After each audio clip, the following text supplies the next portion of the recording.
नमस्कार। भारतवर्ष संतों की भूमि हमेशा से रहा है। बड़े बड़े संत इस महान भूमि पर पैदा हुए। वास्तव में इसे कर्म भूमि ही कहा जाना चाहिए, क्योंकि कुछ संत ऐसे हुए जिन्होंने इस देवभूमि पर, इस कर्म भूमि पर जन्म लिया, लेकिन वो पूरे विश्व के लिए ज्ञान की आंख बने। ये संत जो हैं, ज्ञान की जीती जागती मूर्त थी। आज मैं जिस संत की बात करने जा रहा हूं, उन्हीं के कारण ही मैंने आध्यात्मिकता को समझना शुरू किया था। इन संत का नाम है, आप अच्छी तरीके से जानते हैं, पुस्तक ऑटोबायोग्राफी ऑफ ए योगी, जिसे हिंदी में योगी कथा अमृत कहा जाता है। परमहंस योगानंद जी। परमहंस उसे कहा जाता है जो अत्यधिक, जिसके अंदर ज्ञान का उदय हुआ हो। लेकिन ये जो ज्ञान है वो किताबों से पढ़ने वाला ज्ञान नहीं है, ये अंदर से पैदा होने वाले ज्ञान की मैं बात कर रहा हूं। जब ज्ञान अंदर से पैदा होता है, वो एक खास शख्सियत को परमहंस बना देता है।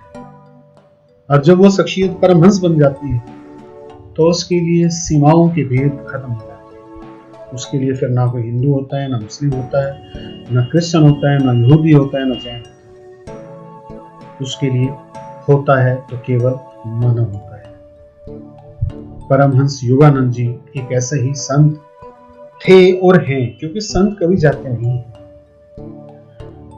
गीता में 4 प्रकार के भक्तों का उल्लेख है, अर्थार्थिक, दूसरे आर्थ, तीसरे जिज्ञासु और चौथे ज्ञानी। जो ये संत है ना, ये ज्ञानी हो जाते हैं। और जानते हैं भगवान श्री कृष्ण ने ज्ञानियों के बारे में क्या कहा है? मैंने पहले बताया कि ये संत पूरे समाज की, पूरे विश्व समाज की आंख बनते हैं। वो आंख जिससे ज्ञान आपके अंतर्मन में अपने आप उतरता है। भगवान श्री कृष्ण ने ज्ञानियों को साक्षात अपना रूप ही बताया कि ज्ञानी तो साक्षात मेरा स्वरूप ही है, मुझमें और उनमें कोई भी फर्क नहीं है। बिल्कुल ऐसे ही थे परमहंस योगानंद जी, और ऐसे ही हैं, क्योंकि आज भी हम जब उनके आश्रम में जाते हैं, किसी भी आश्रम में जाए, खास तौर पे जो रांची आश्रम है वहां पे जाते हैं, तो आज भी ऐसा लगता है कि परमहंस योगानंद जी आज भी उस लीची के पेड़ के नीचे बैठ के साधना कर रहे हैं। वहां कभी आप बैठेंगे, आपको बहुत अच्छा लगेगा। उनकी महक आएगी और उनका एहसास होगा उस जगह पे। आपका जीवन ज्यादातर जो है अमेरिका में गुजरा। जैसे स्वामी विवेकानंद जी ने अमेरिका में वेदांत का परचम लहराया था, वो अब भी लहरा रहा है। जो वेदांत का जो झंडा वहां पे गाड़ा गया था, वो आज भी फहरा रहा है। ऐसे ही स्वामी योगानंद जी ने ध्यान, साधना और क्रिया योग का जो झंडा वहां फहराया था, वो ना केवल वहां बल्कि हिंदुस्तान के हर कोने में, बल्कि विश्व के हर कोने में आज वो झंडा फहर रहा है। आज वो झंडा लहरा रहा है, क्योंकि वो बात करते थे सच्चाई की, परम सत्य की बड़ी बड़ी खोजें और उनकी बड़ी बड़ी बातें विश्व के बड़े बड़े गुरुओं ने की। लेकिन इस किताब में जो स्वामी योगानंद जी ने परम सत्य का एहसास हर मन के अंदर पैदा कर दिया, वास्तव में उसी किताब का एक अंश में सुना रहा हूं। परम सत्य की खोज और उसके साथ जुड़ा गुरु शिष्य संबंध प्राचीन काल से ही भारतीय संस्कृति की विशेषता रही है। इस खोज के मेरे अपने मार्ग में मुझे एक भगवत स्वरूप सिद्ध पुरुष के पास पहुंचा दिया, जिनका सुगढ़ जीवन युग युगांतर का आदर्श बनने के लिए तराशा हुआ था। वे उन महान विभूतियों में से एक थे जो भारत का सच्चा वैभव रहे हैं। ऐसे सिद्ध जनों ने ही हर पीढ़ी में अवतरित होकर अपने देश को प्राचीन मिस्र एवं बेबीलोन के समान दुर्गति को प्राप्त होने से बचाया है कि परम सत्य की खोज ने ही उनको उनके गुरु से मिलवाया। एक और बात इस किताब के अंदर मैंने पढ़ी कि अक्सर लोग पूछते हैं, मुझसे भी आज पूछते हैं, और मैं जो इस किताब का जो जवाब था वही देता हूँ कि हम लोग योग साधना के मार्ग पे आगे चलना चाहते हैं, लेकिन हमें करना क्या है वो हमें नहीं पता। इस किताब में बड़ी एक खूबसूरत इसका उत्तर दिया हुआ है कि जब आप ईश्वर को जानने के मार्ग पर ये डिसाइड कर लेते हो कि मुझे ईश्वर को जानना है, तो अगला कदम कहाँ रखना है वो खुद ईश्वर बताएंगे। इस लाइन में जो वर्ड थे, इसके अंदर शब्द थे, उन्होंने मुझे एक अद्भुत ऊर्जा का एहसास दिया। मुझे लगा कि हाँ, ईश्वर मेरे चारों ओर हैं और वो हमेशा ही चारों ओर रहते हैं और मैं हमेशा ईश्वर के अंदर रहता हूँ। ईश्वर मुझे हर वक्त सुन पा रहे हैं और हर वक्त मैं उनकी देखरेख के अंदर हूँ। यह मुझे इस किताब से पता चला। और आगे का अंश मैं आपको सुना रहा हूँ जो स्वामी योगानंद जी के द्वारा लिखी हुई ऑटोबायोग्राफी है। मुझे याद आता है मेरे शैशवकाल में पिछले जन्म की घटनाओं की स्मृतियां मेरे स्मृति पटल पर उभर रही थी। तथापि ये स्मृतियां उन घटनाओं के घटित होने के क्रम के अनुसार नहीं थी। बहुत पहले के एक जन्म की स्पष्ट स्मृतियां मुझ में जागती थी, जब मैं हिमालय में रहने वाला एक योगी था।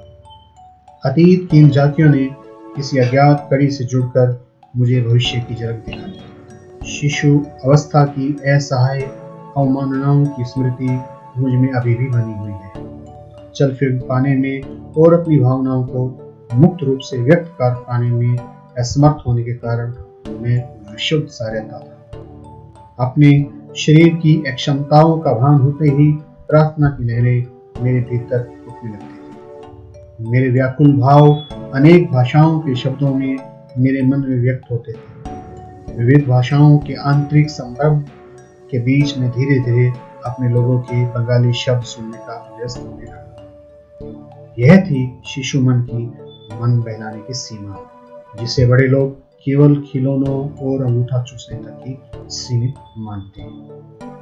आप देख रहे हैं गुरु जी ने किस तरीके से चीजों को बड़े ही ऐसे शब्दों में डाला है और जिससे हमें जीवन का पता चलता है, जीवन क्या है उसके बारे में पता चलता है। कैसा निरूपण किया है शिशु मन का। शिशु मन क्या होता है, जिसे महज लोग हम भी समझते हैं कि ये खिलौना से खेलने और अंगूठे चूसने की जो है एक अवस्था है।